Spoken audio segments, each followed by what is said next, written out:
You know, it seems like nowadays there's an app for everything. And we are speaking to one of the app entrepreneurs who's making a difference, Shane Mayer, founder of GoGuide. Welcome. Thank you very much. Now, before we get to GoGuide, I just have to go there because I heard it before the cameras went live. You have a rich TV career. Tell us about your first two times on TV. This is my third time on television. Okay. The first time I was in kindergarten, and I won the hopathon. You got pledged for how many hops you could do. So it was a matter of how much you could raise, and then how many times you could stand and hop in one place. And I won. So I got to go on the Jerry Lewis telethon and give the big check. Wow. So that was really fun, which is probably why I wanted to get involved with television. And my parents got me an agent when I was about 12, and I did one piece of television, which was Unsolved Mysteries. I was on a retelling of a sort of a horror story about a haunted house in Santa Fe, New Mexico. It's a hotel now, La Posada Hotel, which you can go and I can YouTube this. Can I find Shane Mayer on YouTube? Maybe. Well, I'm sure that my name isn't there, but you can probably get Unsolved Mysteries about La Posada and Santa Fe, and that was the last time I was on television. And that threw you right into the arms of technology. Sort of, yeah. I mean, you know. Yeah. One thing leads to another, and now here I am in technology. If you're in San Francisco, you should be in technology. Absolutely. You know, I think everyone probably, I shouldn't say everyone, a lot of people certainly in Northern California have an Android or an iPhone. They probably got an app. For the uninitiated, what is an app, and how does one develop one, and what is GoGuide? Great questions. So an app is a piece of software that you download to your phone, and it'll do something that's specific for one purpose. So GoGuide creates apps for events. So when you go to the event, you download the app, and it's kind of like the paper guide you get when you go to an event. It gives you the schedule of what's going on. It tells you the map so you can get around, and we've got some really great features coming soon. You're going to be able to find your Facebook friends at the event and find where they are and share your schedule with them. And we're also doing a lot of integration with social media. So when you're at an event, you should be able to share to your LinkedIn or your Twitter or your Facebook, and you should also be able to see what other people are sharing an event. That's what we think is really exciting and cool. Imagine you're at a music festival, and you know there's multiple stages all over, and you're at one stage watching a concert, and you wish that you could know what's going on at the other stage, and now you can. You'll pull up, and it's kind of like the Facebook news feed. You'll be able to see the pictures and the tweets that people are sharing all over at the other stages you're not at. Or if you're at a business conference, you can see what people are sharing at the conference. And for instance, recently GoGuide, the company you founded, produced the official app for Pride. That's correct? right, yeah. And that was the first time they had an app, correct? It is. San Francisco Pride is the second largest event in California, so we were really honored to work with them. We also have a unique business model, which is that we're trying not to be a cost suck for events. We want to make them money. And San Francisco Pride is such a great organization with a great cause that we were really happy that we could actually generate revenue for them through sponsorships. So we had San Francisco Airport and Kayak.com sign on as sponsors inside the app. They were featured inside the app. People wanted to download it because they wanted to know where the schedule and the map. And I always say people want to download it because they want to know where the bathrooms are. Absolutely. It's about information. It's all about porta potties at public events. Yeah. Exactly. So you know we're giving information and we're giving a great place for sponsors to be seen. Great. So we were able to make Pride some money this year, which felt also great. And you also did some good for a nonprofit that I know and love, the Rainbow Honor Walk, a walk of fame. Another one of our proud sponsors. So thank you for that. Yes, we're really excited to be sponsoring, to be supporting the Honor Walk. How unusual is it to be an openly gay tech entrepreneur? And do you think that's what you are? I am openly gay, and I am a tech entrepreneur. So yes, I am. I don't know how unusual it is. You know, I'm kind of new to the space. I've done some tech work before, but this is my first startup, and it's really an exciting time in San Francisco. If you go to any coffee shop, there's a row of people all with their computers, and they're all working on their own company.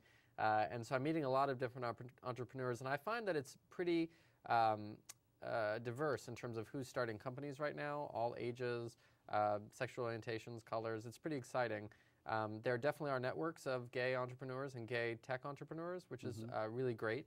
But I guess, you know, I don't know how it fits into the bigger picture. As always, we're probably 1 in 10 and not the majority. But now when you were growing up in Santa Fe, was coming out an issue for you?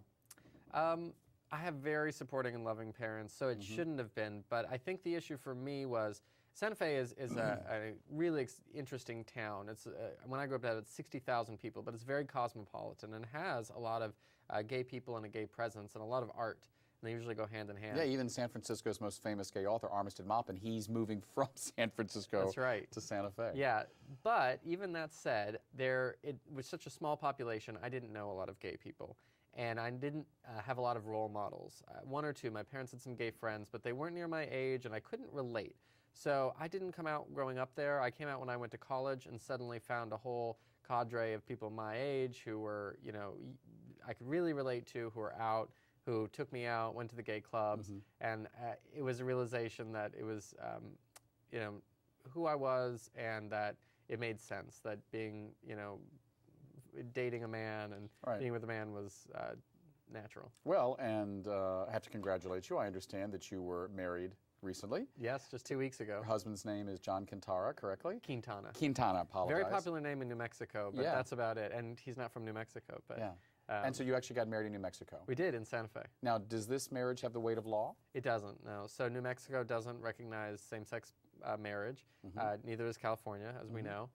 So unless you're one of those lucky few that squeezed in like me. Yes, congratulations on that. So we felt that if it wasn't recognized in our home state and it wasn't going to be recognized by our federal government, that it really wasn't important to us to go someplace where it was going to be legal. To us, the marriage was the ceremony, and making that commitment in front of our friends and family, our community, and having them, part of our ceremony was the audience, our guests, were asked if they were going to support us in our marriage, and they had to say we do. And that to us was what the ceremony and marriage was about. It's about the commitment that we're making and having the community make, you know, somebody said to me before the marriage, you know why you get married? It's because until you're married, people don't really want you to make it. Once you're married, they want to support you to make it. And that was what it was about for us. And we'll do some paperwork to make sure we have some legal rights now that we're back in California. Because until there is a federal law legalizing same-sex marriage, there are over 1,000 rights that heterosexual couples have that we don't as same-sex couples. Including you get nice tax refunds from the state. So I was kind of glad to fit in there, but I'm getting off track. One of the people, obviously, that does support same-sex marriage is someone who we all know, President Obama. And one of the companies for which you worked actually helped his campaign digitally. Talk a little bit about that. I worked for Blue State Digital for a while, and they're kind of famous because they did everything web-related in 2008. And I don't know if they're working on a campaign now, but they did his email campaigns, his web campaigns. I went and worked for Blue State Digital when they opened an office in Los Angeles. They were, you know, after 2008 kind of blowing up, getting pretty large. They ended up deciding not to have the presence in LA they thought, but it was a great experience to work for them for a while, and it fit in with other work I had been doing. I worked for a company here called Grassroots Enterprise, which was kind of pioneering online campaigns. So how do you recruit, how do you engage, and how do you mobilize people online? That's the REM question. So that's what, you know, my experience at Grassroots really lent itself to work at Blue State, and that's what I have a lot of experience in doing, is how do you use the internet to find people, to get them interested in your cause, to get them on board, and then mobilize either to vote or to make a donation or you know, stand up for a cause. Right. In our last few moments, what do you think is going to be the future of app development, and is GoGuide on the forefront? I think that the future, we're definitely on the forefront. I think having very specific apps that are going to serve a lot of value and are going to be tied in with social media. So like I said, that's the key. The social media piece. So people want to see what other people are sharing, and they want to be able to share at events. Thanks so much. We've been speaking with Shane Mayer, founder of GoGuide. I'm David Perry. Thanks for watching. We'll see you next week on 10%.